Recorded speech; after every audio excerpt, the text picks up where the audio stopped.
Hey, Derek, guess what? Hit me with it. We just got a promotion with Audible. Audible, fantastic. I love Audible. Do you know what the cool thing about this deal is? What's that? If our listeners go to audibletrial.com/supercinemapod, they get a free trial with Audible. And do you know what they get with that? What do they get with that? Tell me. They get one free audiobook of their choice, and they get 2 free Audible originals, which is special content that Audible makes available free for all its subscribers. Are you kidding me? That deal is so good, I may go myself and sign them. Do you think they let you keep the books after you're done? No, you're not going to tell me they let you keep the books after you're done. Yes. In fact, you can go sign up for a trial, and you can cancel before the trial ends, and you get to keep the books you've already downloaded. Well, I don't see how you can beat that with a stick. Exactly, yeah. And you can, lots of great books, especially for fans of this show. You can listen to Super Gods by Grant Morrison, which is all about like how the superhero comics have changed and evolved over time. Or you can check out Marvel Comics, The Untold Story. Which is a terrific book. I have that both in hardcover, and I listen to that on Audible myself in my car while traveling back and forth. And there's also another similar book that's called Slugfest, which is about like the wars between Marvel and DC Comics. Oh, okay. So that's another one you got to check out too. So yeah, head on over to audibletrial.com/supercinemapod and start your free trial right now. You get 1 free audiobook and 2 free Audible originals, and you can keep them even if you cancel before it's over.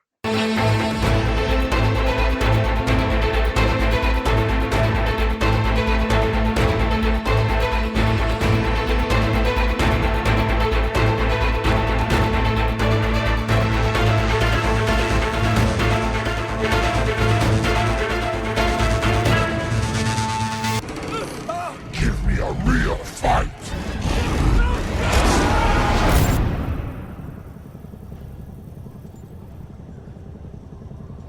Sir? Sir? Tell them to bring everything they've got and head for Harlem. It has to be me. You have to take me back there. What are you saying? You think you can control it? No, not control it, but I don't know, maybe aim it. And what if you can't? We made this thing. All of us. Please.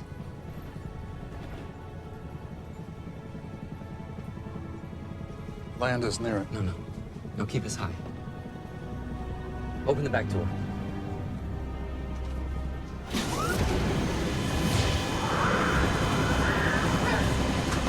Stop! What are you doing? Think about this. You don't even know if you'll change. You don't have to do this, please. This is insane. Betty, I've got to try. I'm sorry.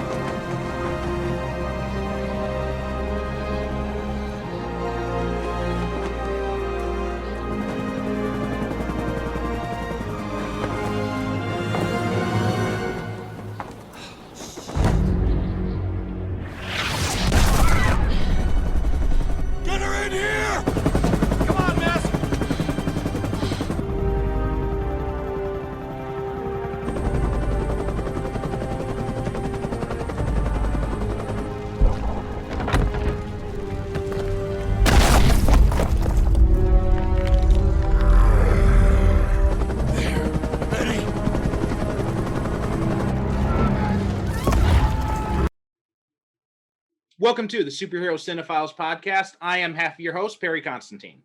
And as always, I am the other half, Derek Ferguson. How you doing today, Derek? I'm feeling pretty good, actually. Can't complain. Today was a nice, slow day. I just stayed in the house and caught up on, some writing, that I had been neglecting for a while, and got caught up with some household chores. The usual thing, nothing special. I live a boring life, folks. Trust me, I really do. I don't go any. Well, it's a pandemic. I don't go anywhere.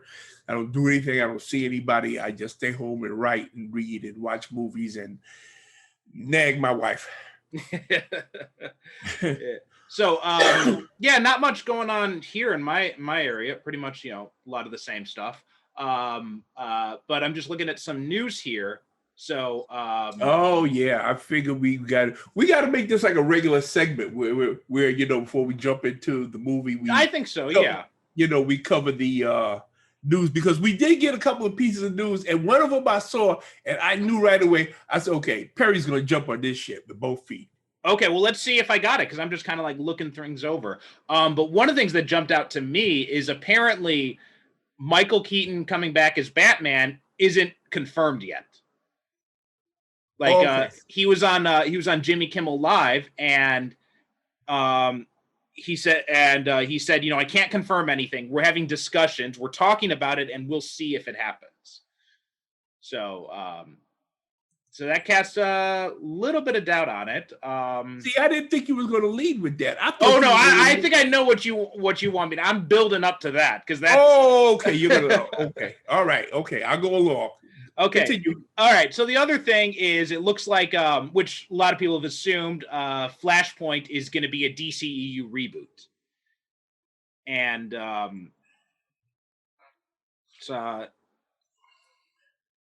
yeah, because they're going to include characters like Ben Affleck and Gal Gadot are going to be in it apparently, and so yeah, it could mean could be in a complete reboot. Plus, there's a photo from the Batman that seems to suggest the Flash logo, and something else about like Superman, and there might be like a Superman cameo in there as well. So yeah, so it looks like Flashpoint might be like the official reboot of the DCEU. Well, I know I had seen. I think we might even talked about it the last time we got together. Was that Henry Cavill? He hasn't signed for 3 Superman movies, but apparently he's going to be making an appearance as Superman in 3 DC. Right. Movies. Yeah. And then now the big news, which you posted and I woke up to this morning, which thanks for ruining my day right at the start. Hey, what are friends for?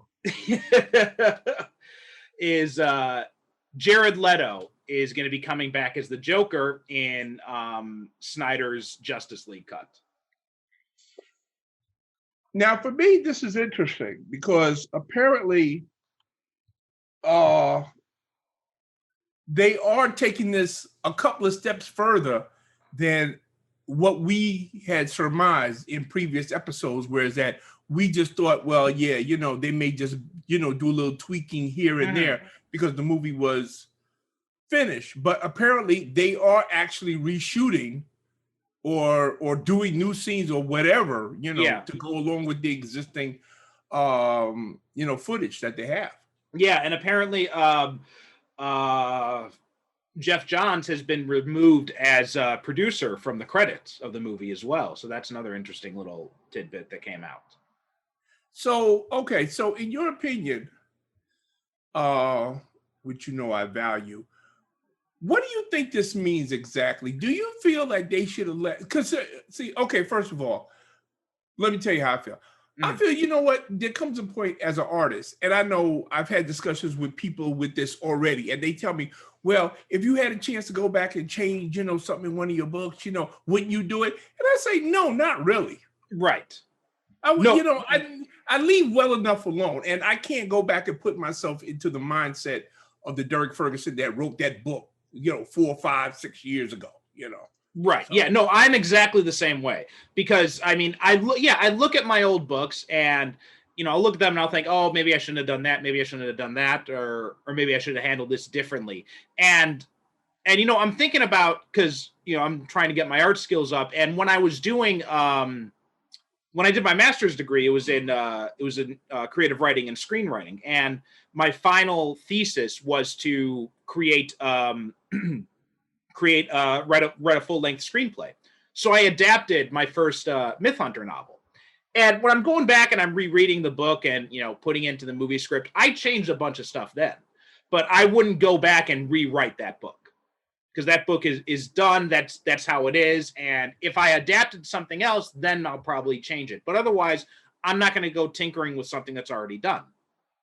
Yeah, you know what? I would rather put all that energy into writing a brand new book. Right, exactly. Same here.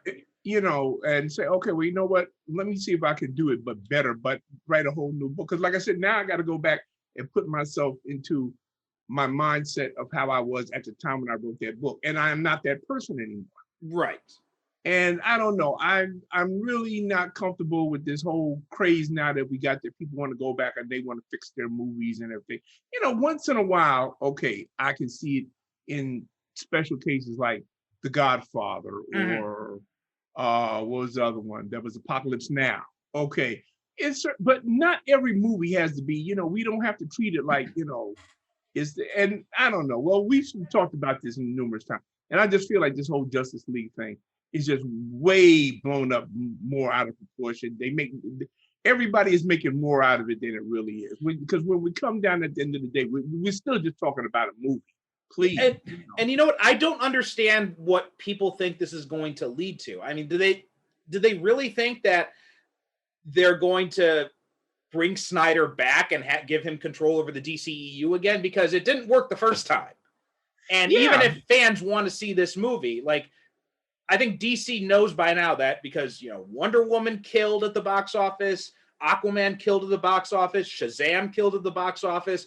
All of these movies did a lot better than Suicide Squad and, you know, Batman v Superman and all that. They were much more well received. They had, you know, they kept rising, right? Because everyone, you know, what people don't remember is that even though BVS made a lot of money, it made like all its money in the first weekend. After that, it dropped like a rock because nobody wanted to go back and see it again. Right. And everybody told their friends, you know, don't see that movie. Right. So, and that's why Justice League was such a shit show, because, you know, everybody remembered BVS and they're like, oh, I don't want to go see Justice League now, which is why Justice League was a total bomb.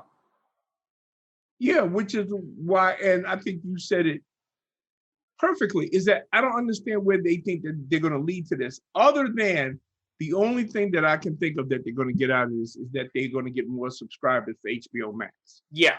That's what they're doing. They're pushing that as the streaming service for, you know, the DC universe. And this will lead to like original, you know, TV series or movies or whatever it is. That's the only upside that I can see why they're pushing this so hard, because they're trying to get those people, especially with the situation with the pandemic still going on. Movie theaters, we still don't know when movie theaters are going to open back up. Right. And they've got all of this potential content that they want to get out there to strike while the iron is hot. Because, you know, as Americans how we are. We fall out of practice of doing something for too long. We don't go back and do it. Oh, hell yeah. So movie theaters are closed for too long, and people get too used to just sitting at home and watching movies, which they are now, which I know I am. I mean, listen. And people tell me all the time, oh, don't you miss going to movies? I said, well, you know what? I'm going to be very honest with you. I've had 40 years worth of going to the movie theaters. You know, I wouldn't mind, like, if you flew over here and we had a chance to go to the movies, yeah, fine. You know, that's one thing. Right. But I don't know. I'm not really in no great big urgent hurry to get back to the movie theater. I'm really not. So, and I think that a lot of people feel like that now. You know, like they really, you know, hey, I can sit at home and watch this stuff. And I think the streaming services are, with their ramping up, especially with something like this, you know, Justice League, they're trying to commit fully into providing people with entertainment at home now, instead of worrying about the movie theater.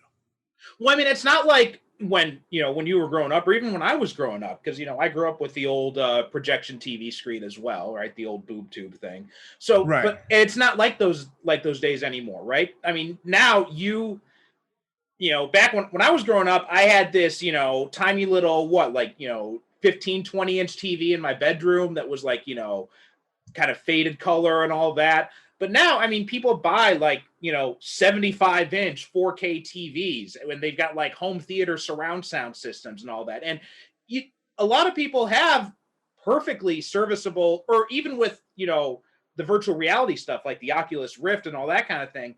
I mean, you can have the same theater experience, you know, putting on a VR headset. Yeah. So a lot of people are trying to they're looking at what they used to do in the theater, and they're like, well, yeah, I could pay like an extra, $20 plus like, $100 in concession stands because they're always ripping you off anyway. Or I can, buy a $10 giant garbage bag of popcorn, eat it at home instead of my home theater. And I get to watch the movie in my underwear then. And I mean, hey, listen, nothing beats when the movie is over. All I got to do is walk a few feet to go to my bed, and I fall into bed. And that, yeah, because I mean, upstairs, and I'm not bragging, folks. I'm just saying that I am a materialist, and when I buy stuff, I like to buy big shit. I got a 75-inch upstairs in the basement. I got one. Okay, that's upstairs, and the one here that's in the basement that I'm looking at now is 50 inches. Oh, nice. And to me, really, to my eye, I don't know. A lot of movies I see on Blu-ray, they actually look better than they did when I went to the movie theater to see them. Okay, so we had a little bit of a break there, so we're trying to jump back in.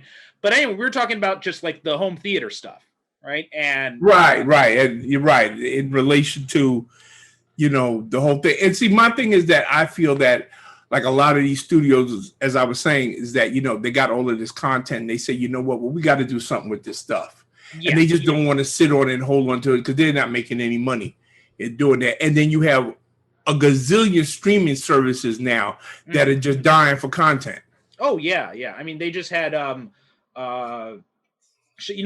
new Borat movie. Apparently, it's going to be streaming on Amazon Prime for like 2 days, like this weekend or something like that. And then, well, I'm not Borat. You can miss me with that bullshit. Well, I don't know. I read some interesting stuff. Apparently, he got Giuliani in some compromising position. So. And apparently you got Giuliani in some hot water. So I'm looking forward to seeing it. Yeah, so I'm looking forward to seeing it just because of that. Oh, okay. Because you're right. I mean, he doesn't do a whole lot for me when he's doing his Borat shtick. I do think he's a good actor in general, though. You know what? This guy, he is the most schizophrenic actor because when I saw him in Les Miserables, he was brilliant in that. He was also in Sweeney Todd as well. Sweeney Todd. He was brilliant. He was in that, what was that, Martin Scorsese movie, Hugo. Uh-huh. Whenever he's in something else, not being Borat, he's usually the best thing in the movie, if not one of the best things. But when he's doing that stupid Ali G and Borat stuff, I'm sorry. I can't watch him. It's just, what else? He was in Talladega Nights. And he was really good in that. And apparently he was in everyone's talking about the trial of the Chicago 7 right now. Yeah. I want to check that out this weekend. Apparently he plays Abby Hoffman in that. Yeah, and supposedly he's brilliant from what I've heard. Again, every time he's doing something other than his own material, he's fantastic. But when he's doing his own stuff, I just don't. He's a very schizophrenic actor. Yeah.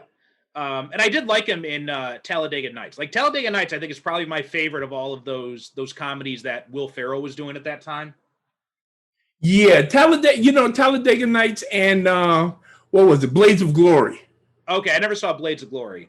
Blades of Glory was hilarious. I like that in Talladega Night. Yeah, for some reason, I didn't think I was going to like it, and I ended up laughing my ass off. Yeah, all through the movie for reasons I can't tell you why now. I have no idea, but it was funny, which is the main thing. So. Yeah. But yeah, so he's got that. His new Borat movie is coming out this weekend on Amazon, and like they're gonna have it free for this weekend. Netflix, I read just as well. They're doing they're offering like a 48 hour free thing as well, where you can just sign up if you're not a member or anything. You just come in and join in for 48 hours or something like that. I don't know how it's just saw something like that briefly. But yeah, you got all this stuff coming out, and I was talking with some other people. And we were talking about Black Widow and what would they go that? And I said, well, you know what the problem Disney did with Mulan was, well, first off, there was all the, filming it with someone who was against the Hong Kong protests and, filming it in cooperation with the people who are running Uyghur concentration camps. So there was that whole thing. But beyond that, they put it on Disney Plus, right? So you're telling people, wait, I'm already paying for this service, and now I got to pay extra to watch this movie? But what they should have done is they should have just released it straight to video on demand services. Right? Yeah, So that way, people who are subscribed to Disney Plus, they're like, oh, I'll wait for it to come to Disney Plus. Or they would say like, oh, well, it's on iTunes or it's on Amazon or whatever. So I'll pay the $20 to watch it there. And then I'll watch it again when it comes out Disney Plus. Like that, it was the packaging problem.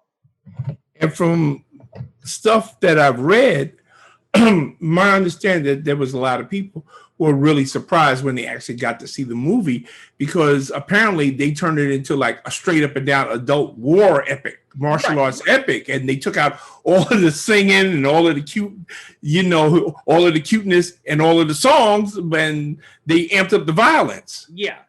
So I heard a lot of people, of course, they're sitting down with their kids, to watch it, and instead of the cutesy, I guess, live action version of the animated movie that they got, what they got was pretty much, Crouching Tiger, Hidden Dragon 3.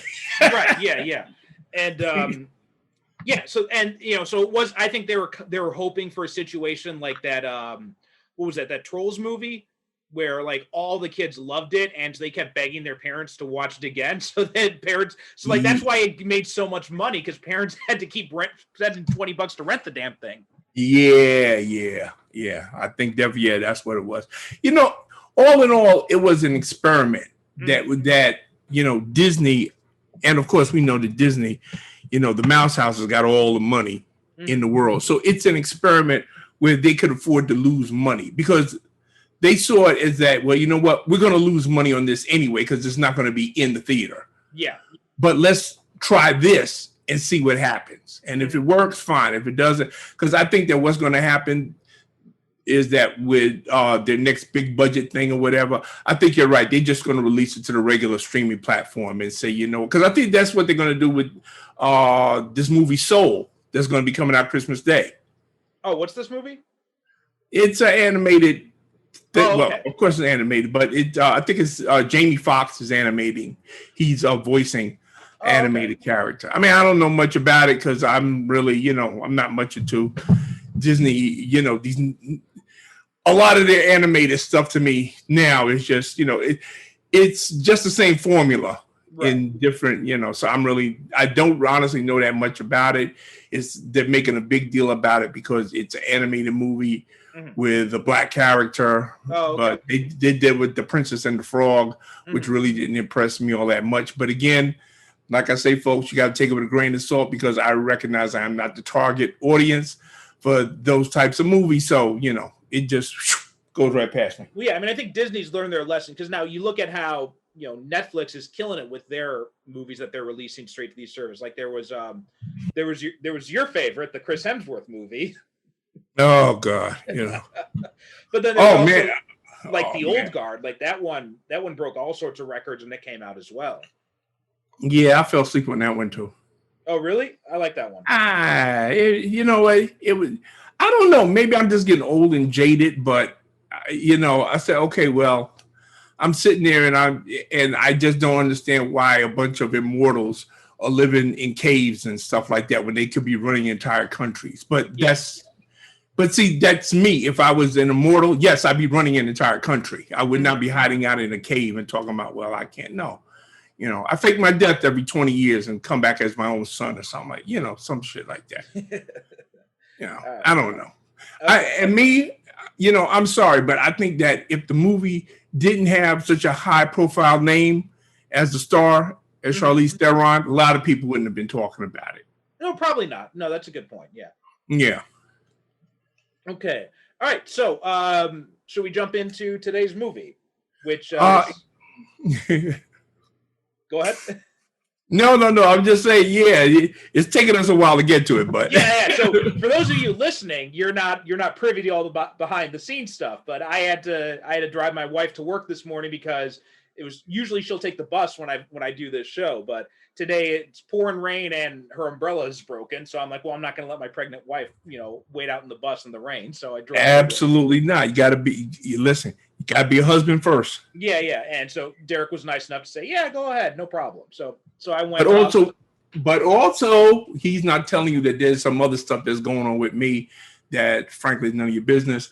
But he's been more than good enough to accommodate me as well. So, we've just been right. And then we started, then we got interrupted by a phone call, and then he had to go take care of that. So yeah, it was just like this thing just keeps getting pushed back today. Well, that's why I said, because I told my wife, I said, listen, going back down, I said, we're going to do this episode. We're going to do this episode come hell or high water. Hell yeah. So. Yeah. All right. So, we talked about Ang Lee's Hulk a few episodes ago, and today Derek wanted to focus on basically the companion film to that, and that's 2008's Incredible Hulk.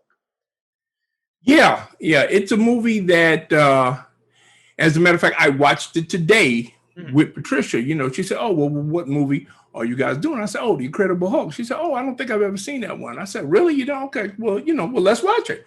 So I'm watching it with her, and I have a great deal of affection for this movie on several levels. Mm-hmm. The main one is that I think it's one of the best examples that I can point to of a movie that, while it is not a direct sequel to the Ang Lee movie, if you close one eye, it is. Yeah.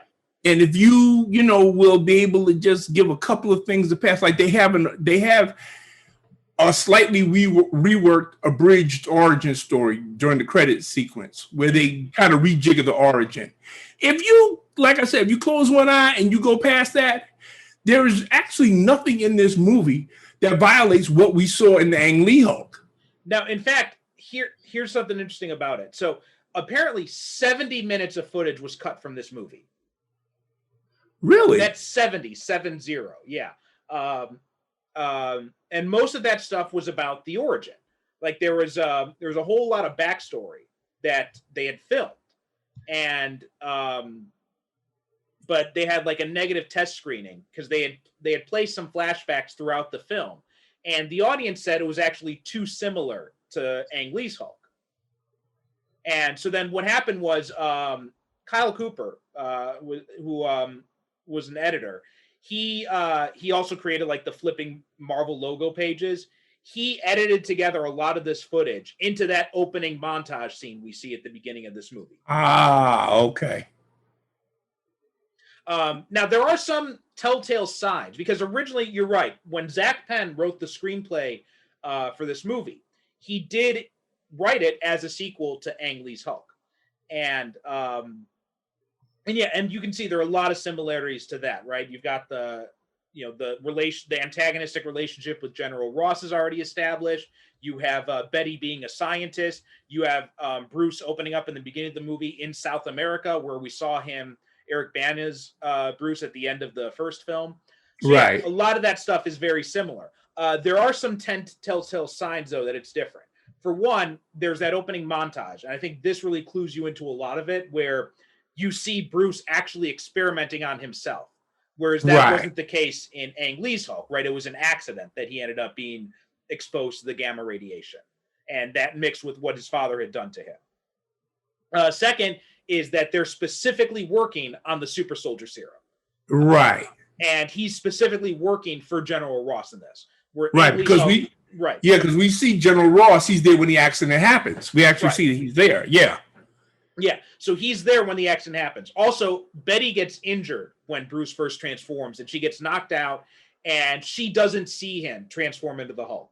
And then because when they're at Culver University and he starts to transform, Ross says, now she'll see, now she'll understand. Right. Yeah. Implying exactly. that she had never seen him as the Hulk before. Right. Exactly. That's why I said there's some things that you can take, and also I wanted to mention that during that opening credits scene, they also firmly established this takes place in the MCU proper. Yes. Because we see the S.H.I.E.L.D. logo, S.H.I.E.L.D. is mentioned. We see among the names of contacts that Bruce Banner has, one of them is Rick Jones. Yeah, and also there's the Stark Industries logo. I remember seeing that flash briefly. Right, yeah. So also there's apparently another tie-in, and this was because there was an original beginning sequence where Bruce tries to commit suicide, and he's in the Arctic. He's in the Arctic, and he tries to commit suicide by jumping off an ice cliff or something like that. And he transforms into the Hulk and lands. Now, apparently, they pan over and you see like a block of ice, and in the ice you see Captain America frozen. I've heard that. Yeah, I've heard that. Matter of fact, somebody was telling me at one time that you go on YouTube and see that scene, but apparently it's been taken down, because when I went to look for it, I never found it. But yeah, they said there was a scene where you could see Captain America or see his shield that he was in the ice. Yeah, I'm looking at a screenshot and it's very faint. It's like one of those blink and you miss it things. Yeah. But yeah, and it's something like really you have to really be looking for it, because if this was not pointed out to me when I see it, if you see it in the movie, it's hard to see. But yeah, that cameo was in there. But yeah, so that, and what a lot of the big changes happened with when Ed Norton came on, because once Edward Norton came on, he moved it like almost completely in the MCU and ignoring the first Hulk film. So they decided to get rid of the origin story. People were already familiar enough with that, and so then he added in the stuff about Shield being part of that, about the super soldier serum, and also he introduced he's the one who wrote Leonard Sampson into the movie as well. Mm-hmm. Well, I have a tremendous amount of respect for Edward Norton in this movie, because as I said ad infinitum in the Ang Lee episode, he does nothing in here that violates what Eric Bana did. And I actually see a progression from, I look at them and I say, okay, this is the same guy. Yeah. But you know what's funny though? Do you know who, so this movie was directed by Louis Leterrier. I'm probably mispronouncing his name, but don't worry about it. I do too. Yeah. So do you know who he originally wanted for Bruce Banner? Who? Mark Ruffalo. Really? He wanted Mark Ruffalo. Marvel insisted on Ed Norton, and then Ruffalo ends up becoming the Hulk in Avengers anyway. Yeah. Well, listen, I mean, when you get to the end of this movie and he does that thing with his eyes, and he's got that smile on his face, I said, okay, that's Ruffalo. Yeah. Now he's the Ruffalo Bruce Banner Hulk. So it's like it's a little masterful piece of acting. I highly doubt if these guys got together on it, but there are 3 performances as Bruce Banner, 3 different actors as Bruce Banner, but the performances to me are so seamless. I buy that this is all the same guy. Yeah. Which to me lends a lot of what's the word I'm looking for? I just like it when I can see these movies and I'm not jerked out of it, like, for instance, seeing George Clooney, play Batman. I look at him and I'll say, okay, that's not Michael Keaton's Batman. This is a whole completely different Batman. It's not the same Batman. Right. Like, you can kind of see, if you squint at Val Kilmer, you can kind of see him as a progression of Michael Keaton's, but you can't with George Clooney. No, you can't. That's a completely different dude. Yeah. So, but these 3 guys, they somehow, I guess subconsciously, they all touched on the same elements that made Bruce Banner tick. And, that's what they ran with. And I think I like the little, right at the start of the movie, we see Bruce Banner. He's using martial arts and as a way of controlling his anger. Yeah. And, and I thought that was a brilliant, thing, is that he's not just using science in order to, help him with his issues. Right. He's using like yoga and meditation techniques and all that. Right. Yeah.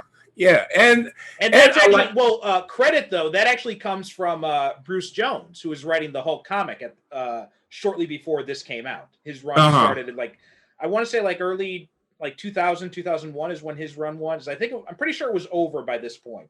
But that's also where the Mr. Green, Mr. Blue thing comes from. That also came from Bruce Jones's run. And Norton was a huge fan of Jones's run. So he incorporated a lot of that stuff, like the Mr. Green, Mr. Blue thing. He also incorporated Bruce using meditation and yoga and martial arts training. He incorporated all that into the script as a nod to what Bruce Jones was doing on the character. Yeah, and I think, you know what? And I think it works tremendously well for the character. I always like the fact that in these movies, Bruce Banner is portrayed as, in his own way, as being as dangerous as the Hulk. Yeah. You know, I mean, he's an incredibly the man has no money, no money, no clothes. Mm-hmm. He's in Guatemala and yet still makes his way to Virginia. Yeah, yeah. They don't tell us how, but they told us enough about him before that you can believe that Bruce Banner figured out the way how to do that. Yeah. And of course, we can't lose sight of the fact that this guy, I think he's supposed to be like one of the 5 smartest people that's in the Marvel Universe. Yes. You know, I mean, I don't know exactly where he stands in the ranking, but I do know that he's supposed to be up there with the Black Panther and Reed Richards and Tony Stark. And, yeah, definitely. You know, yeah. Well, he figured out time travel, you know. Yeah, I mean, Ruffalo definitely drove that home, I think. That's when they really get to expand it. When they expand the universe out and when Ruffalo gets to play in that world, like that's when it really cements the idea that Bruce is one of the smartest people in the universe. You get hints of it here, but you don't really fully see it come to fruition until you get to Ruffalo. But that's also in large part because they've got a much larger world to play in. Like in this, it's still very small, very self-contained. But considering that this is, and I think that it was a very wise decision with them to go for a more action-orientated Hulk movie in this one. Okay, we already got the psychological drama of the first movie. Okay, that's cool. That's all you need. Now it's time for the Hulk smash, which is basically what we get in this movie. If you hated that you didn't get Hulk smash in the Ang Lee movie, you definitely get Hulk smash in this one. Yes, yeah, and they pretty much recast everyone, and with the exception of Lou Ferrigno. Lou Ferrigno's the only guy. Well, him and Stan Lee. They're the only ones from the first movie who come back, and Lou Ferrigno's still playing a security guard. But he also voiced the Hulk. Like there are a few times when the Hulk speaks in this movie, and that's something I like too. In because they'd found ways to use like some of the Hulk's iconic lines in both these two movies, right? They had in Ang Lee's movie, right? There's that one of my favorite scenes, which I think we forgot to mention, when Bruce has that dream sequence and he imagines he dreams he's shaving in front of the mirror and the mirror's all fogged up, and then he puts his hand on and the mirror's reflection is the Hulk. Yeah. And the Hulk smashes through the mirror, grabs Bruce, and then says puny human. Puny human, yeah. Like that was, I can't believe we forgot to mention that. I know, right? That's like one of the signature lines. I know, puny human. Oh man, how do we forget that one? Yeah. And here we get the iconic Hulk smash line. Yeah, finally when he's in the big battle in Harlem when he's fighting the Abomination. Something else I really liked, a lot of the visuals in here and a lot of the way the Hulk fights, because this movie came out after the Incredible Hulk Ultimate Destruction game, right? Which was amazing, right? Do you play that game? No, I didn't. Okay. Do you still have your Xbox, your original Xbox? No, I've got Xbox One now. Oh, okay. Is it backwards compatible, like with the old? Yeah, some games. I mean, there's like a lot of games. Like I'm a big fan of the Soul Calibur games and the Fight Night. Okay. Boxing game. So I was able to go the original Xbox games. Do some research, see if they can play on the Xbox One, because there was an amazing Hulk video game called Incredible Hulk Ultimate Destruction. Hulk Ultimate Destruction. Okay. And see if you can track it down, because you will love that. Really makes you feel like what it's like to be the Hulk. Like it's, how everyone talks about like the Arkham games making it like what it feels like to be Batman, or the latest Spider-Man game makes you feel like Spider-Man. Hulk did it. Incredible Hulk Ultimate Destruction did it first. Okay. Yeah, so definitely try to check that out if you can find it.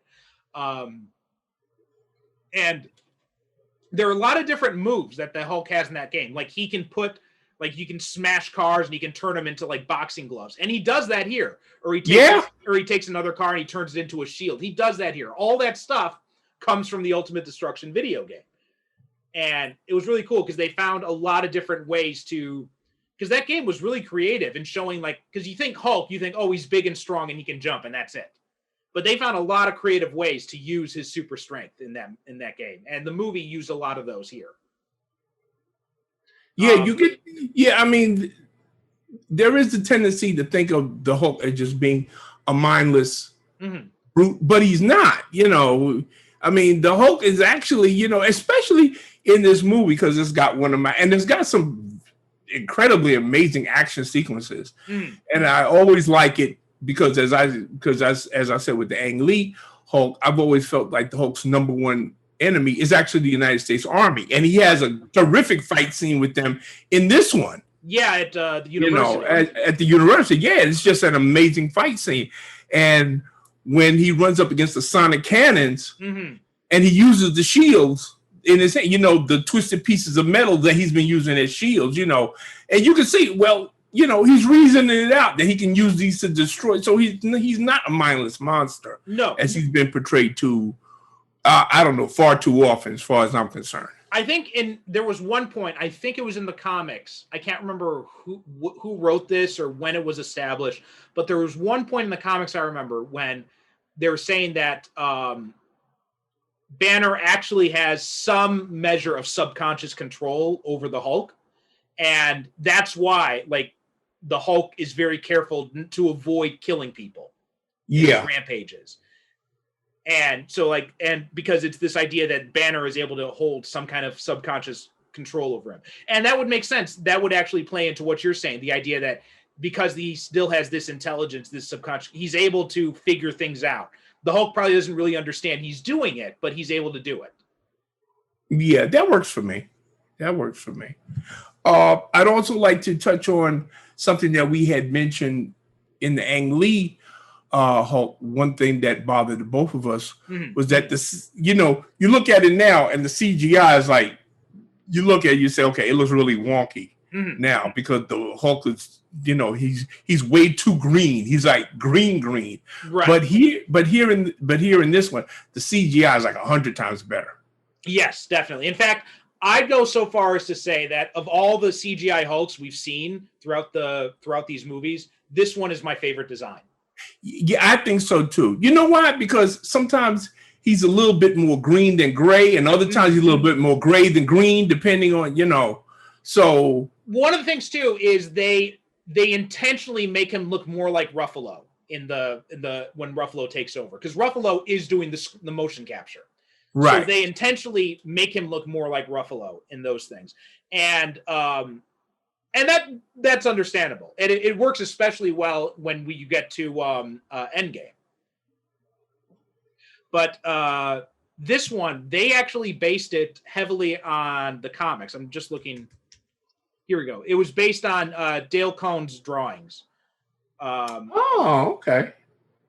And it says here, the Hulk, being beyond perfect, has 0 grams of fat, is all chiseled, and is defined by his muscle and strength. So he's like a tank. And that's exactly how he looks in this. Like, he is ripped in this movie. I mean, you want to talk about jacked, boy. Yeah. Yeah. I mean, this is the Hulk. Yeah. Oh, yeah. He is just completely jacked. Like that scene in Harlem when he transforms and he's walking, like you just see like all the muscle lines all over the place, just like damn. Oh my! When he just lays the final smack down on the Abomination, that stomps his foot on his chest, and he roars. Yeah. And what cracks me up is the expression on Thunderbolt Ross's face, and he's telling the soldiers, "Okay, put your guns down. Put your guns down, please." And then you go back to Avengers, and it looks like Hulk's been having a few donuts. It's kind of been slacking off the gym. Yeah. I gotta agree with you. I really love the look of the Hulk in this movie because okay, if you're gonna have a movie that's called The Incredible Hulk, damn it, give me a Hulk that looks incredible, and that's what they do in this one. He looks incredible. I mean, he looks like based off Dale Cohn is a really good thing because he looks like he stepped right off the comic page. Oh yeah, absolutely, yeah, and I think that's probably another reason why I like the way he looks, because he actually does look like he stepped right out of the comic book. And in fact, they do recreate a lot of Hulk covers. Like there's the one where when he smashes his, I think it's the end when he smashes his fist down and it creates those cracks in the ground. Another iconic Hulk. That's an iconic. Yeah, that yeah. was by Mike Diodato, I believe. But yeah, an iconic Hulk cover, and they do a lot of that. They recreate a lot of images from the comics in this movie, and it's in a way that is subtle. Like you remember when we talked about Daredevil, they tried to do the same thing. And it seemed a little bit too on the nose when they did it in Daredevil, but here it works a lot better. Mm-hmm. Let's see.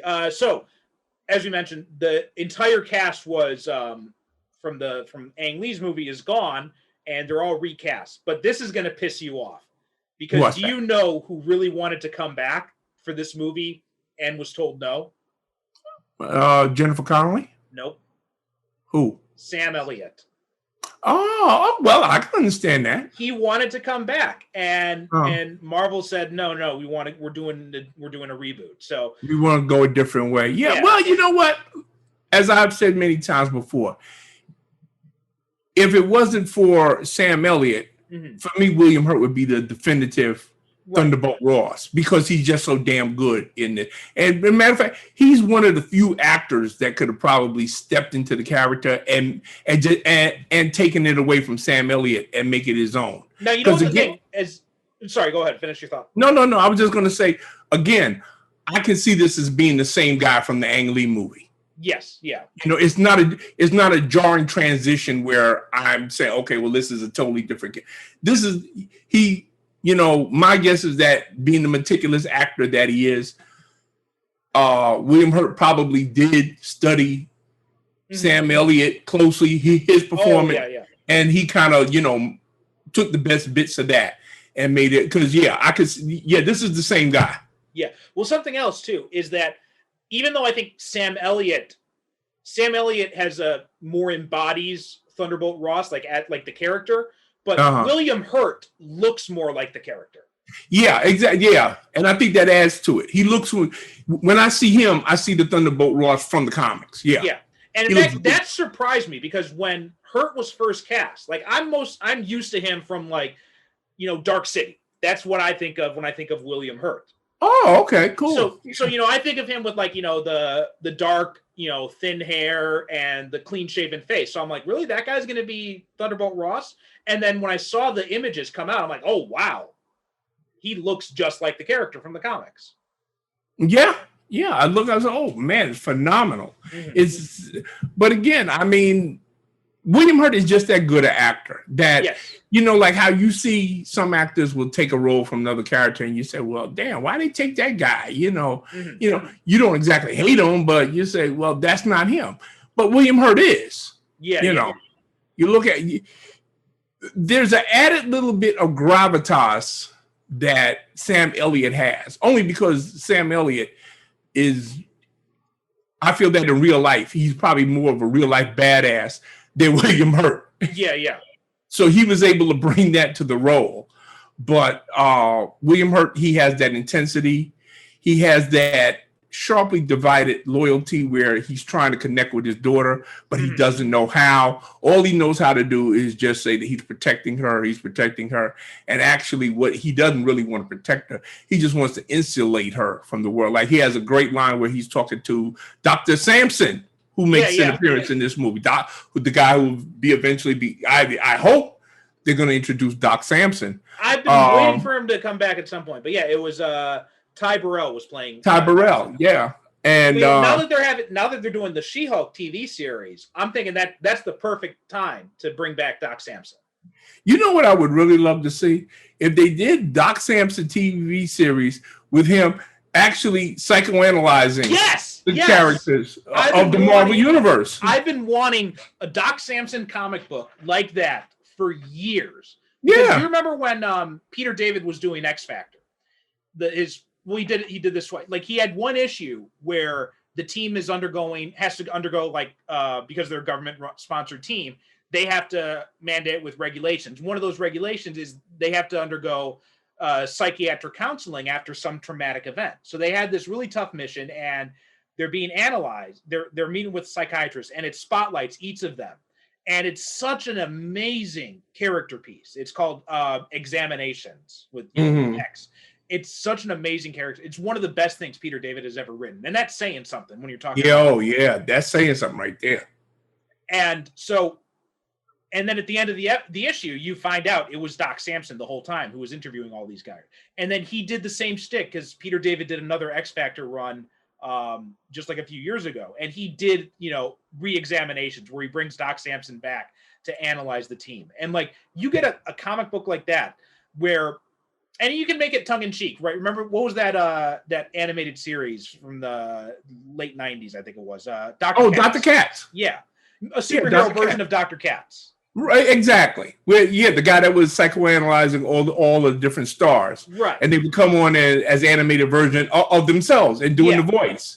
And Dr. Katz would, yeah, exactly, do that. In fact, you know what? Do that as an animated series. That way you could probably get like Chris Evans or Robert Downey Jr. to come back because they don't have to. Sorry, go ahead. No. I'm sitting here agreeing with you 100%. Okay. Yeah, but and that would be great. Like I would love to see that.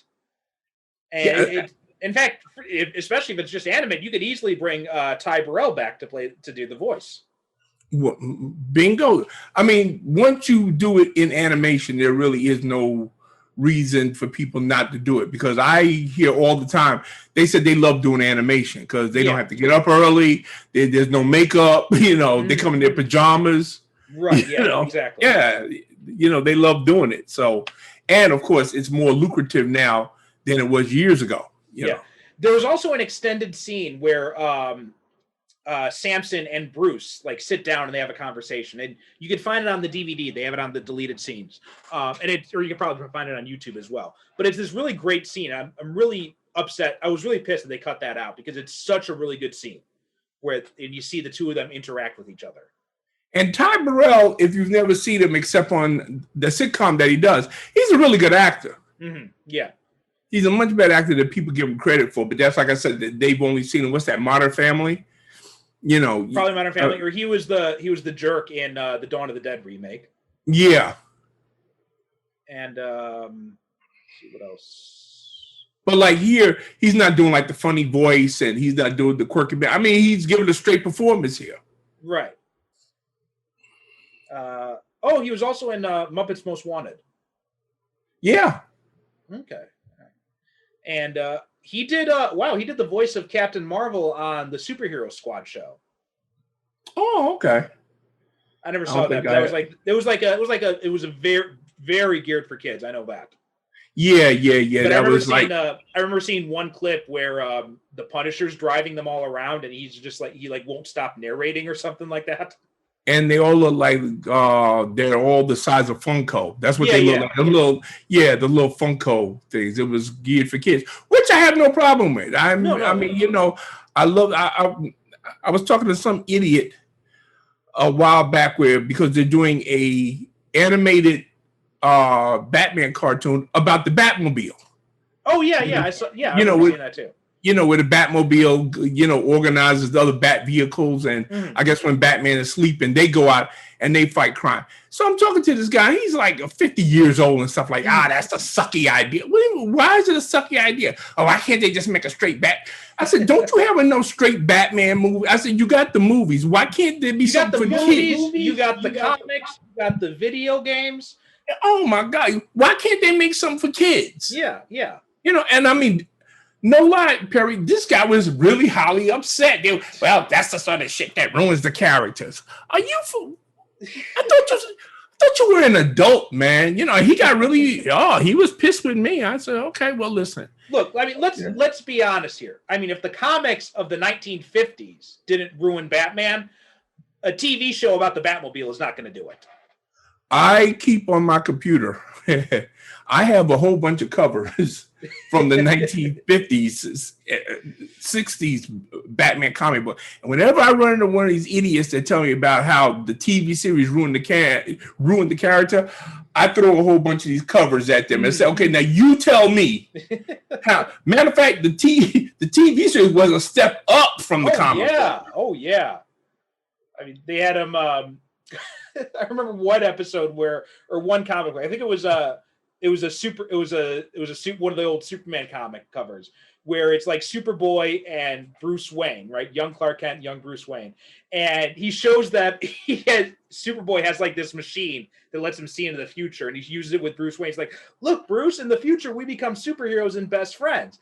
What he fails to mention is that, look, Bruce, your family gets gunned down in a fucking alley. Yeah, right, exactly. He doesn't tell him that part. Yeah, I mean, this was a Batman, mind you, that aliens were flashing the bat signal on the moon when they needed, and Batman would jump in his bat rocket ship and go to other planets to fight crime. So, come on, give me a break already about what ruined the character. I mean, remember Morrison did the Batman of Zura and R thing. That came from the 50s comic books. That was straight from the 50s comic, exactly. They had there's another one where Batman had like a multicolored range of suits or something, depending on. Yeah, the rainbow costumes of Batman. Right, yeah. And Robin couldn't figure out, well, why are you dressing up in a black? He had a black one, an orange one, a red one, and he just kept changing the costumes for some reason. And of course, I don't know. As I've said many times before, you and I have had this discussion. I just feel that people take their entertainment far too seriously. Oh, yeah, definitely. It's supposed to be fun. It's not supposed to be, again, going back to what we were talking about with this whole Justice League thing, which to me got blown completely out of proportion. Right. People have turned something that's supposed to be entertaining and fun, and they've turned it into like this near religious cult. Oh my God. Thing. I feel the Snyder cult is unbelievable. Yeah, it's like a cult-like thing, and a sign of how cult-like it is that these are people that actually advocate violence if you don't agree with them. Yeah. That's one of the reasons why I was against the Snyder cut at all, was because of those people. Like, after that, as far as I'm all for director's cuts. I'm all for alternate versions, even if I don't like when they were first saying like when the Snyder cut thing first started, like a year or two ago when people first started talking about it, I said, well, it might be interesting. Why not? I didn't like the movie. I don't like Snyder, but I'd be willing to, I'm not going to begrudge anyone having the Snyder cut. But when they started advocating violence, if the Snyder cut doesn't come out, then I'm like, all right, now you went too far. Yeah, and I agree, and you said it best. You shouldn't reward bad behavior. You don't. You just simply don't. But see, these were things that people were never taught as a child because of the society that we live in now, where everybody's supposed to express themselves and you're not supposed to. Mm-hmm. No, you teach children at an early age that bad behavior does not get rewarded, and guess what? They grow up to be adults who understand that their bad behavior will not be rewarded. Yeah, that's how it's supposed to work in the real world, folks. Yeah, but hey. Apparently, we no longer live in the real world. We live on Earth too. So going back to Incredible Hulk. So do you know? Apparently, Lou Ferrigno actually recommended Norton for the role of Bruce Banner because Ferrigno said that Norton reminded him of a young Bill Bixby. See that? Yeah, and there is you would probably recognize this more than I do because I only have vague memories of the TV show. But even still, like I can see, like there's so many callbacks to the TV show, right down to the experiment, like the way he's experimenting on himself. That's right out of the opening of the TV show. That's right out the opening of the TV show. They even have a scene where Bruce Banner, where he lands in Guatemala, and the guy's giving him the lift, and he's walking up the road, and they're playing that Lonely Man M theme from the TV show. I think they also play it when he after he leaves. The pizza place and Betty finds him. Yeah. They actually, that's it. That little tinkly piano thing that's become known as the Lonely Man theme. They play that twice in the movie. So there's also the reporter, because remember when they're interviewing after the Hulk battles the military. It's Jack McGee. Yeah, Jack McGee is the name of the reporter. Yep. Who of course was the guy that was chasing Bill Bixby, who we see in a cameo from the TV show, The Courtship of Eddie's Father. Yeah. Early on in the movie, Ed Norton is watching TV and practicing his Portuguese. And, we see a brief clip from the TV show, which I'm really glad that they got in there in some kind of way. I'm really glad because Bill Bixby's performance as Bruce Banner, that's become so iconic. And he was really invested a lot in the character and the TV show himself. I'd have to look this up, but I do believe that he actually directed some of the episodes. I believe himself. so, yeah. I've actually got Yeah. to sit down and watch this show at some point because I've only seen like bits and pieces like years ago. I've never actually sat down and watched it. Well, you know what? If you can, and I know that you can, because unlike most so-called comic book fans, you can understand the limitations of the time period that it was made in. Right. And yeah, I think that, you'll get a lot out of it because in its own way, it is faithful to the spirit of the character. Mm-hmm. And, even though we don't have like the super powered Hulk that's jumping, and doing all these things that we see him doing in this movie, it's faithful to the inner conflict of the characters. Mm-hmm. And, that works for me.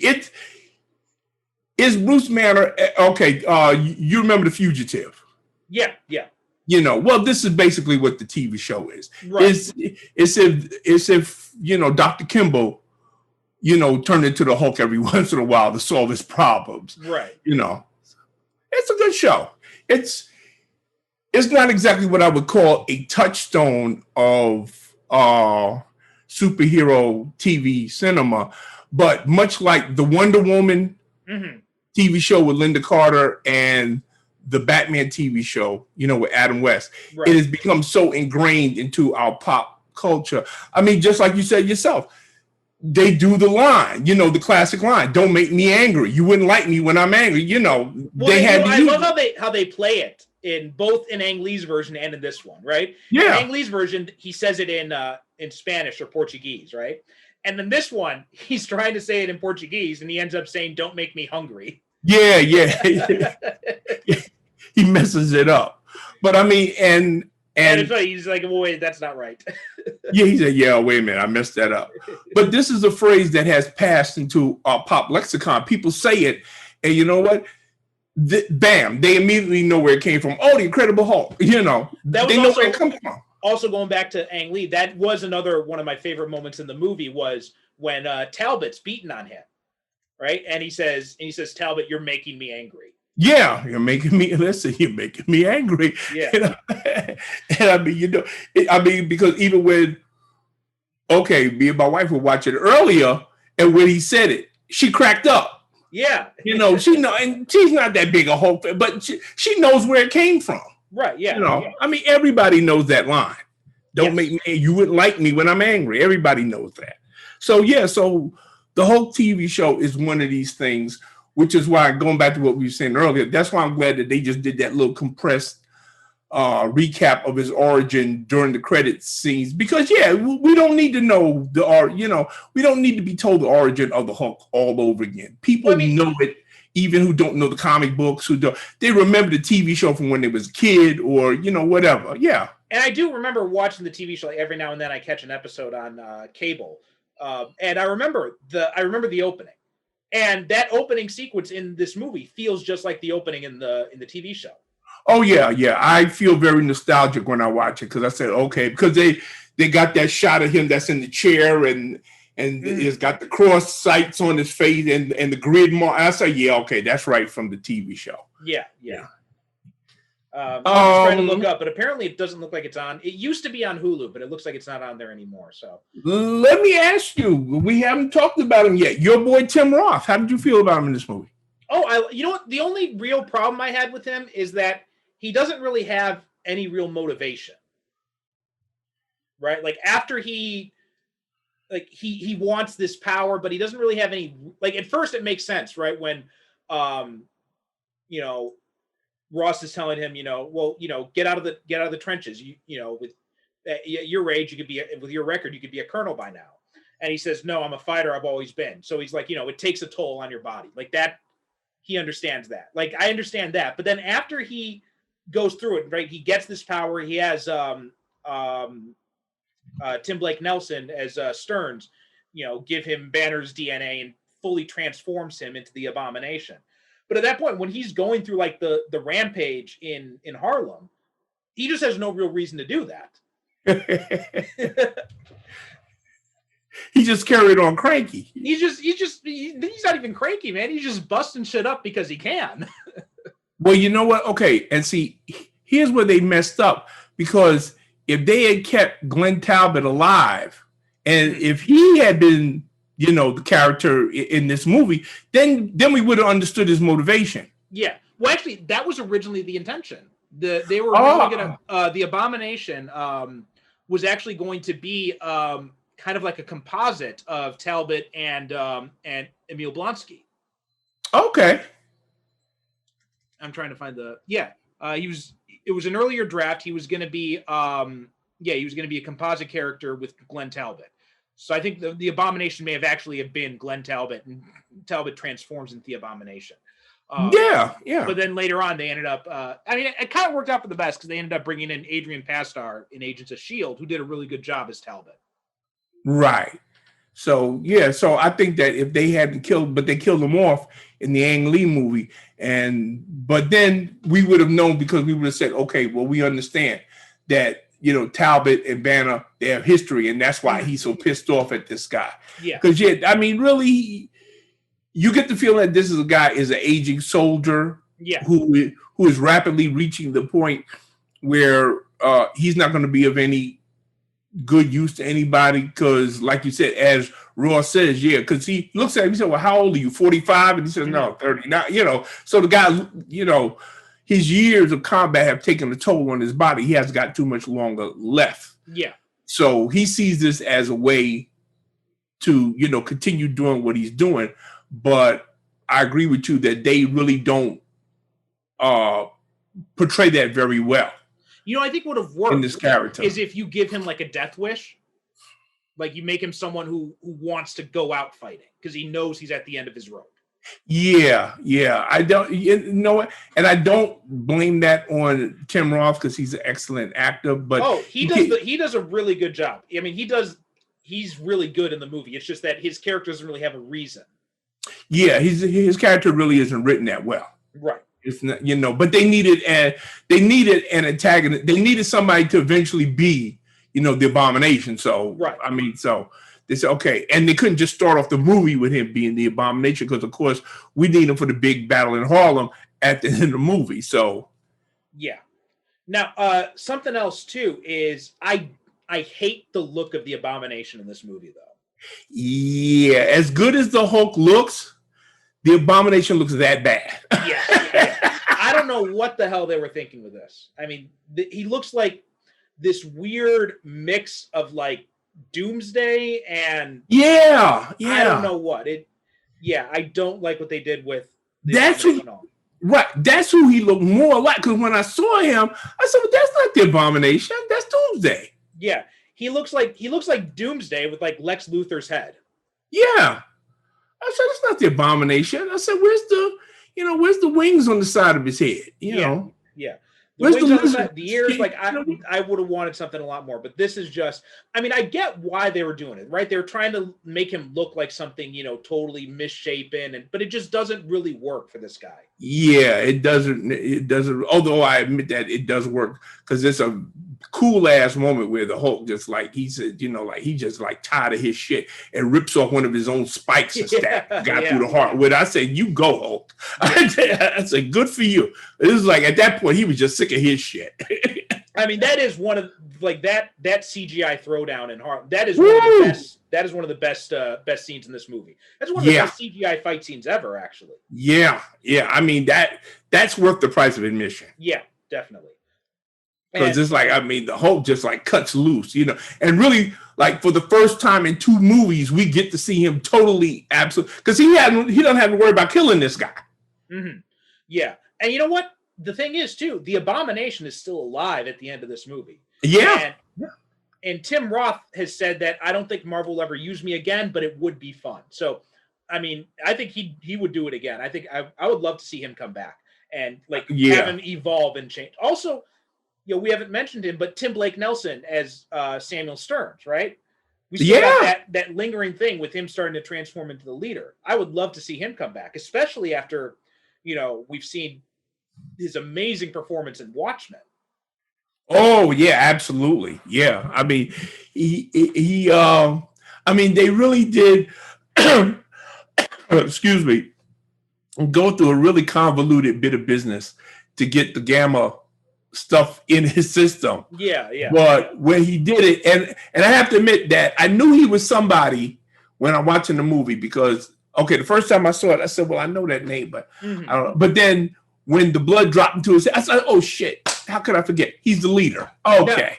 Now, I remember when I first watched this movie, when I remember watching the theater, and he was communicating with this Mr. Blue guy. I remember wondering, is it really going to be? I remember wondering, is it going to be? Is it like Tony Stark or is it like Hank Pym? So I was actually a little bit disappointed when it was Samuel Stearns.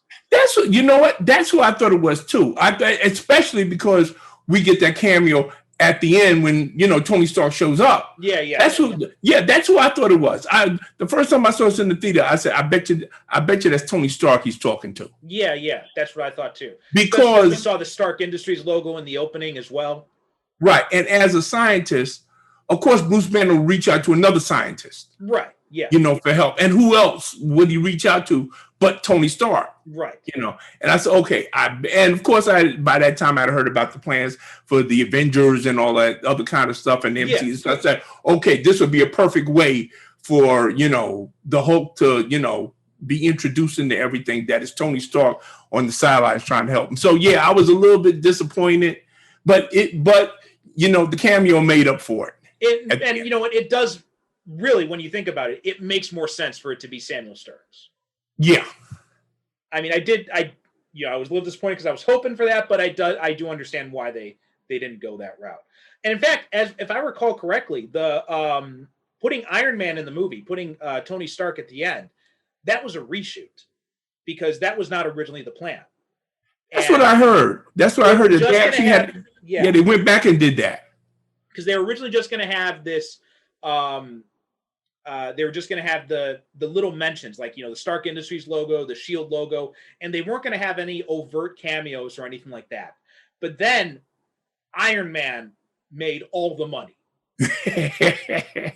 So then they're like, well, shit, we should put him in this movie. He said it made all the money. Yeah. Not some of the money, not half of the money, all the money. Yeah. So then they went back and they're like, all right, let's shoot this scene with Tony Stark coming in. And you could tell, like, they were planning for a very different kind of Avengers movie originally. Because these two movies because you have Tony Stark coming in to ask General Ross, and he says, we're putting a team together. And then and then Iron Man 2, like apparently the end of Iron Man 2, that's when this movie takes place after Iron Man 2, because that's when he's agreed to help out Nick Fury and work as a consultant. But then in the Avengers, right? When Coulson comes in about the Avengers initiative, Tony says, I thought the Avengers initiative was scrapped. So there was they were planning for something different, which Ross was going to be involved with, apparently. Yeah, apparently. And it was going to be more of more closer, probably more closer to the Ultimates. And then when Whedon came in, he wrote the script and made the Avengers more independent, like in the comics. Right.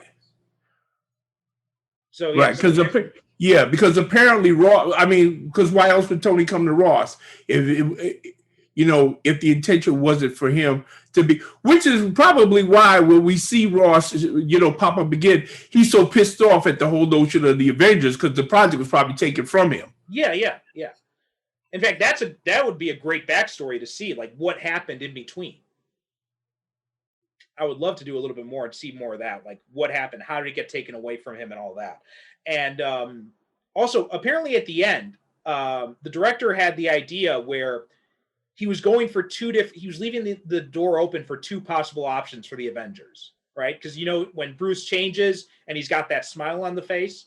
Lederer was leaving it open for either, Bruce has control over the Hulk and he can transform at will, or Bruce and the Hulk has kind of like embraced the Hulk and embraced the anger, and he can be an antagonist in the Avengers movie.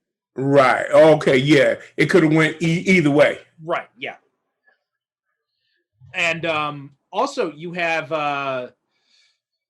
who's it? Martin Starr, right? Martin Starr appears in this movie, and he's the student who lets Bruce into the lab. Right. And he ends up later on. He becomes Peter's teacher in Homecoming.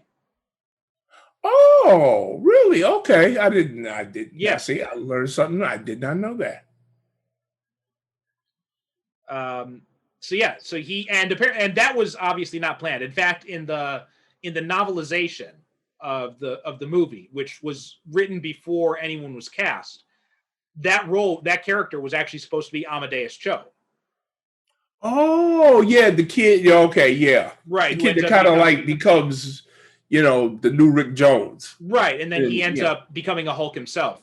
Yeah, but totally awesome. But he's supposed to be like one of these super geniuses too, right? Right. Yeah. So that was the intent. The novelization. I can't remember. It may have been Peter David. I'm not sure, but whoever wrote the novelization, they threw that in that it was Amadeus Cho. Obviously, Martin Starr is not that guy. So in the credits, he's not credited as anything. I think he's just credited as like student or something. But now retroactively, just like they've made Peter be the little kid in Iron Man 2. They retroactively they said, yeah, Martin Starr was in college when Bruce Banner came by. All right. What else? So Liv Tyler. So how'd you feel about Liv Tyler in this movie? I liked her. I mean, listen, she's no Jennifer Connelly. Nobody is. But again, it's an example of where I see this is the same character. She does nothing in this movie that violates what Jennifer Connelly did. And as a matter of fact, we have seen that she has probably grown and become a little bit more emotionally healthier since the Ang Lee movie. She's dating other people, and she's got a new job, and she completely broke up with her father. She just told him, listen, you know what, I'm tired of your bullshit. And that, because I think there's one point in the movie where she tells, well, we haven't talked in like 2 or 3 years. And she just decided, you know what, I want to leave all that behind me and just go on, with my life. So when we see her in this movie, she's a little bit more emotionally healthier than we saw her in the previous movie. So much like Bruce has, she's used this experience to learn some new skills socially and emotionally and get on with her life, which is why I really, like I said, I can't get over that enough that I see a progression of these characters from the first movie, which is like, it's not just like, okay, we're dropping in on them and they're in the same place. All of the major characters in this movie, Bruce, even Thunderbolt Ross, even he's changed in some ways. Yes, he's still a major asshole, but the one thing I like about him is that we always get insights into why he's an asshole. That's the guy Sorry, go ahead. No, go ahead. I was just gonna say that scene that you referenced earlier when Doc Samson is talking to Ross and he says, I never used to wonder why she never talked about her father. Now I know. And then when Ross walks away and he's like, where does she find these guys? Yeah, exactly. We get it. Of course, no doubt he would wish that she would want to pick a guy just like him. And but we get to see that the guy, he may be an asshole, but he's not being an asshole just to be an asshole. He's an asshole for a reason, that there's certain things he believes in. And he does genuinely love his daughter. It's just that he's a crappy father. And there's nothing he can do about that. He's a crappy father, and he knows he's a crappy father. He's a much better soldier than he is a father. That's all. And you know what? That's all it is. We can't fault the guy for being the way that God made him. That's it. We can only fault him because he don't want to change. Matter of fact, he likes who he is. Oh yeah. Absolutely. Which is again one of the reasons why. Okay, like I get into this discussion with people sometimes when we talk about, I'll talk with people about certain characters, and I will always say 2 of my favorite characters are like Quicksilver and Namor, and people will say, yeah, but they're assholes. I say, yeah, but that's exactly why I like them. That's what makes them interesting. Yeah. I mean, not everybody has to be noble and heroic, and these guys are perpetually pissed off for whatever reason. I'm not sure if we ever talked about this, but again, this is going back to the Peter David X Factor. The best scene in that issue was when he talks to Quicksilver. Right? And he talks to Quicksilver, and the first thing he says is, Val Cooper tells me that you suffer from PMS. And Pietro's like, what? Excuse me? And she says, and then he goes, Pietro Maximoff syndrome, a tendency to be haughty and arrogant.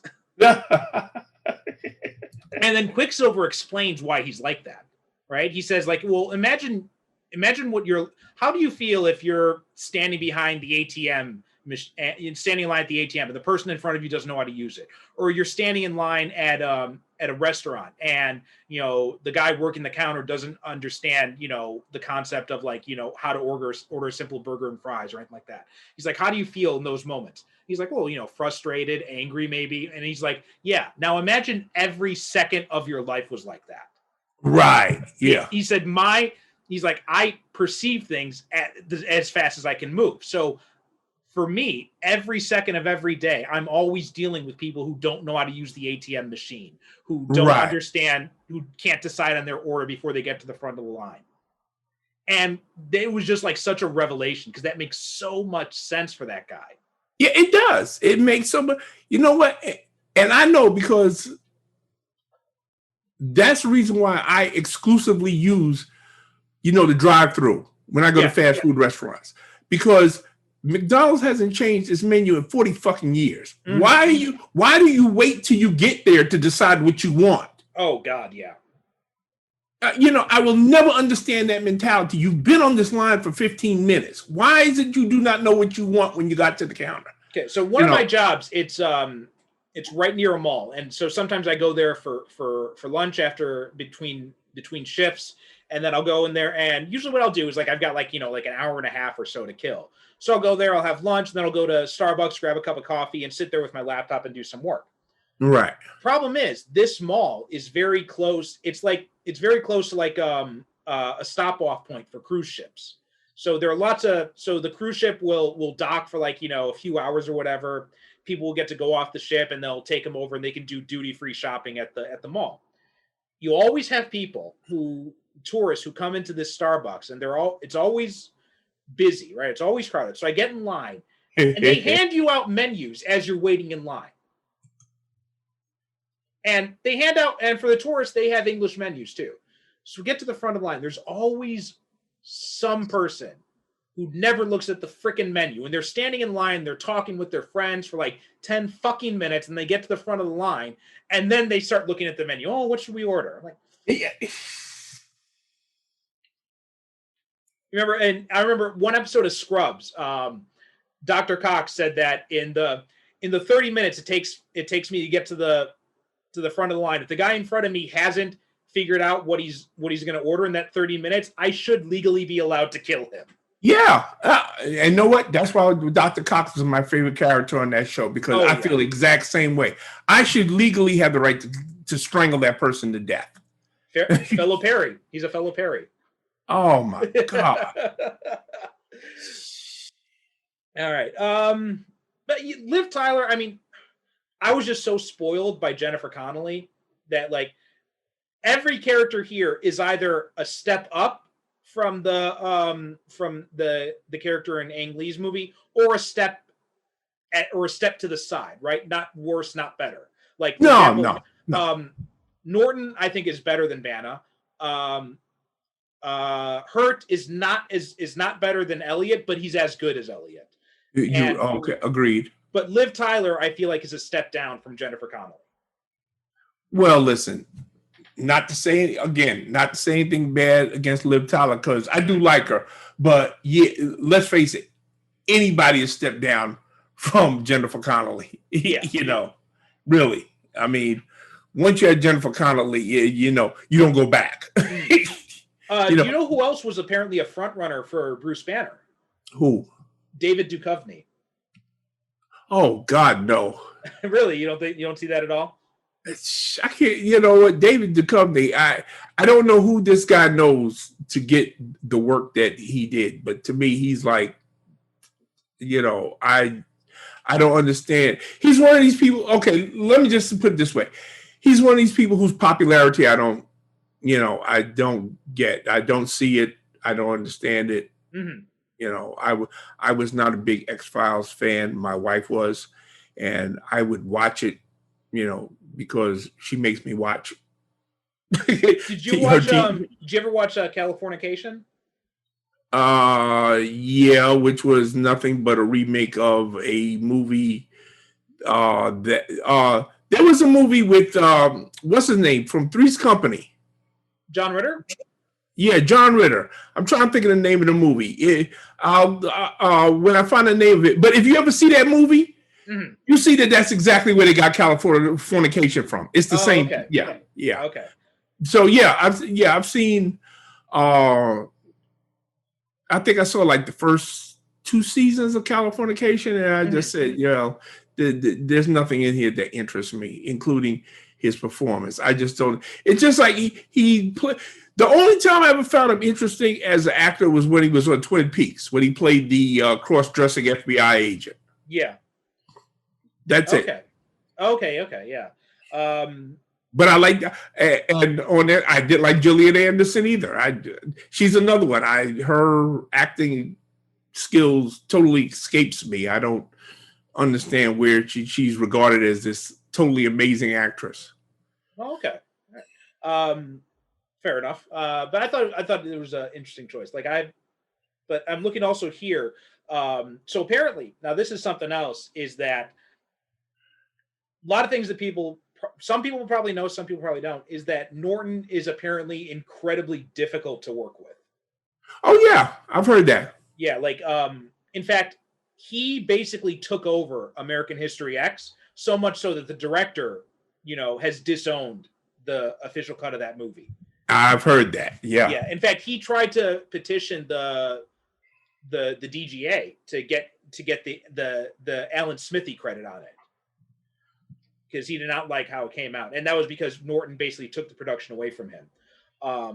He just did this movie, and I tried to watch some of it, and I don't know. I turned it off after about like 45 minutes. This movie called Motherless Brooklyn, and apparently he bought the rights to the novel, and the only thing that he used from the novel was the title. Apparently, that's what he did.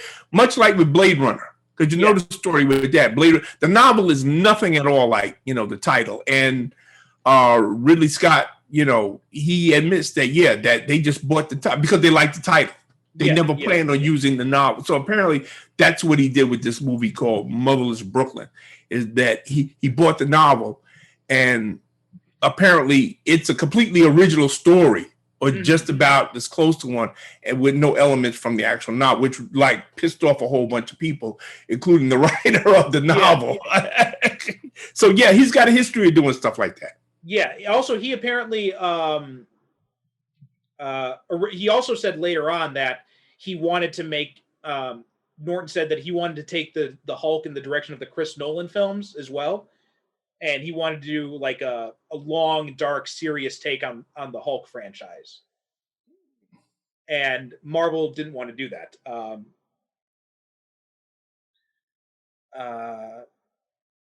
He says and he's apparently had a lot of problems working with people. And he basically tried to take over. Because you look back, when this movie came out, Norton was very excited to come back. And then later on, he says, "Oh no, I didn't actually want to come back." So he keeps changing his story every few years. And he's a good. Listen, Edward Norton is one of my favorite actors. Oh yeah, he's an amazing actor. Don't get me wrong, but and I would like to think that his being difficult actually does come from a place of true creativity, rather than he just wants to, be a prima donna, which I've never heard about him actually being. I've never heard of him being a prima donna or anything like that. It's just that he likes to be in control, I guess, of whatever he's doing, or he wants to feel like he's in control, or right, yeah, whatever. I don't know. I don't pretend to know what's in the mind of people, but I just think it would. First of all, I think it would have been very interesting to have seen how he would have interacted with the larger MCU and the other actors that's in the cast. We definitely would have got a much different take on Bruce Banner. Oh yeah, if he had continued, from Mark Ruffalo, who, much as I like him, you got to admit he's more of a family friendly. He is, yeah. Bruce Banner, he's kind of like a cute, cuddly Bruce Banner. Well, something else I like about Ruffalo is that he looks more like a scientist. He does, right? He feels more like because you're watching. I remember I was watching this last night, and I'm looking at the beginning when Bruce is meditating in Brazil, and I'm looking at him and I'm thinking like, this guy's too buff to be Bruce Banner. Yeah. I mean, the guy looks like a martial artist. He does. You can tell that. Yeah, he actually does look like a martial artist. He doesn't look like a scientist. Right. You know, although he convinces you that he's a scientist. Right. With his acting, you know, say, okay. And, you know, listen, we have had a long history of scientists who are buff and, you know, martial arts experts, stuff like that. But that's not Bruce Banner. Yeah. Like you said. And Mark Ruffalo has got like these little nervous tics that he does. And he does these things with his hands and with his glasses when he's talking that I could see like, you know, like a scientist who is kind of like his mind is working on another level while he's talking to you. Yeah. And he's not aware of what he's not aware of what the rest of his body is. It's a weird thing. But when Ruffalo's Banner is talking and his hands is doing something, you get the weirdest feeling that he's talking to you and he's not really aware of what his body is doing. Yeah. You know, we don't see that with Norton. This is a guy, but then again, this is a guy who is working on total control of his body in order to control his anger. Therefore, that's why his movements are very precise and very controlled. Yeah. We don't get that with Ruffalo. Now, it could be because, as we have said, this is a Ruffalo who has embraced being the Hulk to a point. So he doesn't have to keep that tight control on himself all the time. Right. Yeah. That's right. That's what I like about Ruffalo's version is that he's someone who has come to accept the Hulk. Yeah. And he's much more comfortable with it. And it's a somewhat unique take because you don't see that a lot in the comics. And really, if you're going to have the Hulk in the Avengers, you need to have that, right? Because you either need to have Banner be comfortable enough becoming the Hulk, or you need to have a situation like the Smart Hulk. You can't have a situation where he's always afraid of transforming because that makes him a very unreliable teammate. And then again, as we see, like I said, one of the things I enjoy about seeing the Hulk in these movies is that we always see him progressing. And then we come to the point where we come to Endgame where we see that Hulk and Banner have become so comfortable with each other that they're actually able to coexist. Yeah. When he's the Professor Hulk now, you know, and he's, you know, taking selfies with people and, you know, and he's the Hulk like all the time. Yeah. But he's managed, you know, him and the Hulk have come to some kind of agreement and, you know, they're able to coexist. Yes. You know, which is, I mean, the ultimate. Now we've got like the ultimate to steal, you know, a phrase. We've got now like an ultimate version of the Hulk where he's Bruce Banner and the Hulk. Right. Exactly. All right. Okay. So any other last things you wanted to say about Incredible Hulk? Only that if you have not seen this movie already, and I cannot understand why you haven't seen it, that I would advise that you know, on your next rewatch of the MCU movies, that you definitely make time and room for this one. Because this is, you know what, I'm not going to say that this is like the most outstanding MCU movie or this is the best Hulk movie. Well, you know what, it probably is the best Hulk movie out of, you know, this one, you know, I like Ang Lee, but this one, I like this a little. I like this better. For the longest time, I liked Ang Lee's version better, but over the years, because I've watched this movie so many times, like, and it's just because, like, there have been so many times I was like, oh, I just want something to put on in the background, and for some reason, I kept coming to this movie. I don't know why, but I just kept coming to this movie, and so over the times, like, my opinion is, I'm like, you know what, I actually think now I like this better than the Ang Lee one. It's got a better CGI Hulk. Yes. I mean, listen, if we're just going to go just on the third act alone, this has got Ang Lee's Hulk beat, period. Oh, God, no. Ang Lee's third Hulk was third act was incomprehensible. Yeah, I mean, just on the bit. I mean, at least this one has a satisfying conclusion. Yes. That we can understand. So just on those two bases alone, I'd have to give this the slight. Now, and like I said, it's a little bit more action orientated. We get right into the plot. Yeah.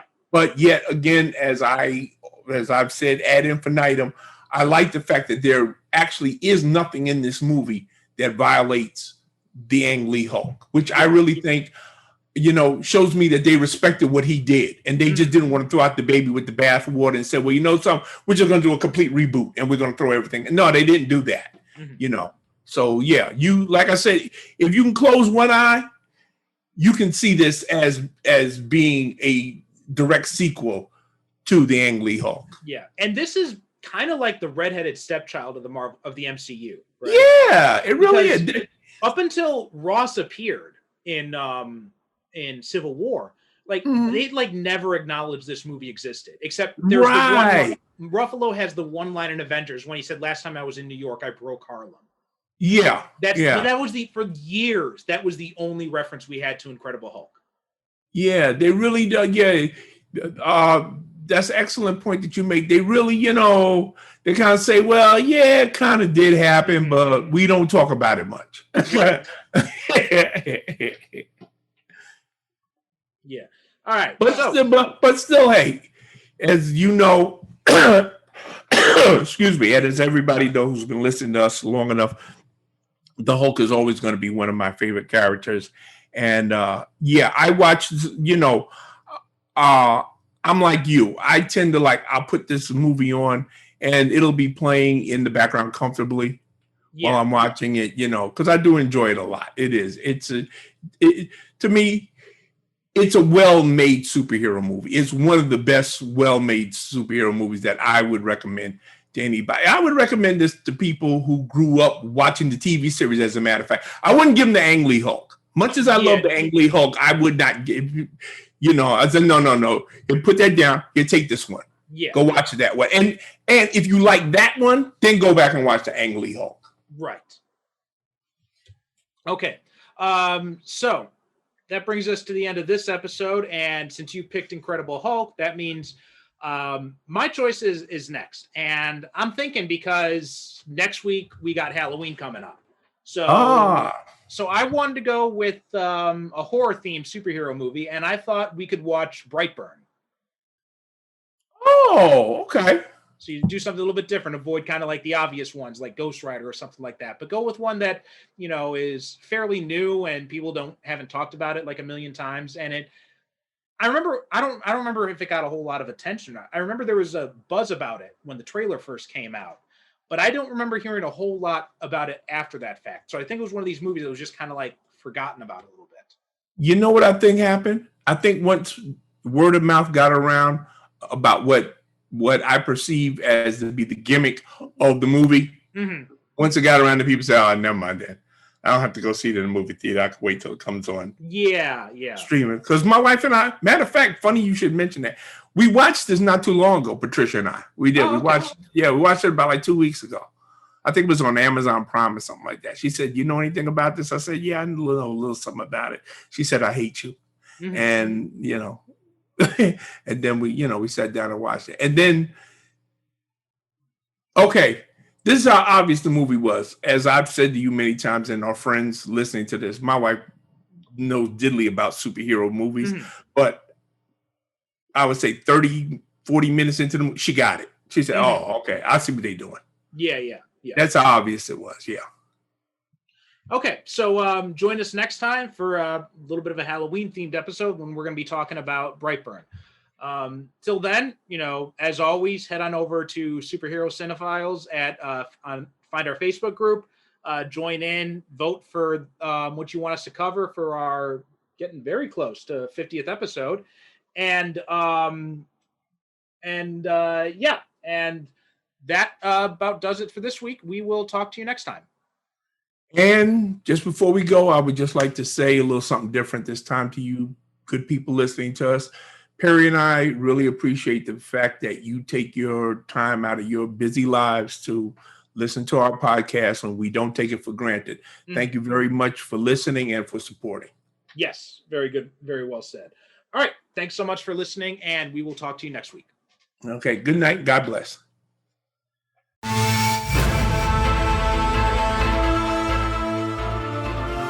Thanks for listening to the Superhero Cinephiles podcast. If you have any questions or comments about this or any other episode, or if you have a superhero movie or TV show you'd like us to cover in a future episode, you can email us at superherocinephiles@gmail.com, or you can also visit us on the web at superherocinefiles.com. If you like what you hear, leave us a review wherever you get your podcasts. Each review helps us reach more potential listeners. You can also support the show by renting or purchasing the movies discussed, or by picking up our books, all of which can be accessed through the website, as well as find links to our social media presences. The theme music for this show is a shortened version of Superhero Showdown, a royalty-free piece of music courtesy of BesleonStudios.com.